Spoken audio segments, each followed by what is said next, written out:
TDP అభ్యర్థి సవిత విస్తృతంగా ఎన్నికల ప్రచారం చేశారు. శ్రీ సత్యసాయి జిల్లా గోరంట్లలో ముమ్మరంగా ప్రచారం చేశారు. ఉమ్మడి ఎంపీ అభ్యర్థి బీకే పార్థసారథితో కలిసి ప్రచారం నిర్వహించారు. విజన్ ఉన్న చంద్రబాబే మళ్లీ సీఎం అని సవిత జోస్యం చెప్పారు. జూన్లో జగన్ జైలుకెళ్తారా లేక లండన్కి వెళ్తారా తేల్చుకోవాలని సూచించారు.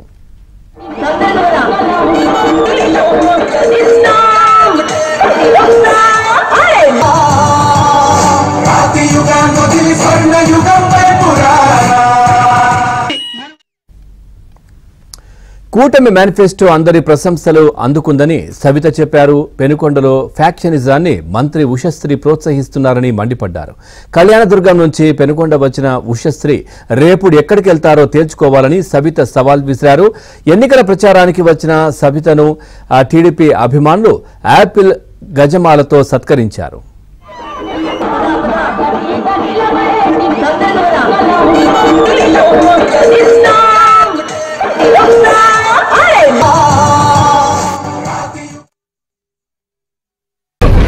జూన్ 4 తర్వాత నువ్వు ఎలాగో జైలు కన్నా వెళ్ళాలి, లండన్ కన్నా వెళ్ళాలి, అది అందరికీ అర్థమైంది. జూన్ 9వ తారీఖు మా చంద్రబాబు నాయుడు గారు ప్రమాణ స్వీకారం చేయబోతున్నారు. చేసిన తర్వాత నువ్వు లండన్కే పోతావో సెంట్రల్ జైలుకే పోతావో ప్రజల్ని చెప్పడానికి సిద్ధంగా ఉన్నారు. తెలుగుదేశం పార్టీకి వాళ్ళ స్వాగతం పలుకుతున్నారు. ప్రజలు స్వచ్ఛందంగా వచ్చి ఈ మా మేనిఫెస్టో గురించి కూడా చాలా అవసరం ప్రజలకు అనే విషయాన్ని తెలియజేస్తున్నారు. అభివృద్ధి కూడా తెలుగుదేశం ప్రభుత్వంలో కనిపిస్తుంది. అదేవిధంగా మా ఆపోజిట్ అభ్యర్థి వైసీపీ క్యాండిడేట్ ఉషశ్రీ గారు ఫ్యాక్షనిజాన్ని ఇక్కడ తయారు చేస్తున్నారు. కొత్తగా మేము ఫ్యాక్షనిజాన్ని నిర్మూలించాము ఇన్నేళ్లుగా. ఇప్పుడు మళ్ళా వచ్చి వాళ్ళ కార్యకర్తలతో వాళ్ళు నరుకుతా అని చూపించుకుంటూ వాళ్ళు మమ్మల్ని భయభ్రాంతాలు చేయాలనుకుంటున్నారు. ఈ ప్రాంతం భయభ్రాంతులు పడే ప్రాంతం కాదు తల్లి.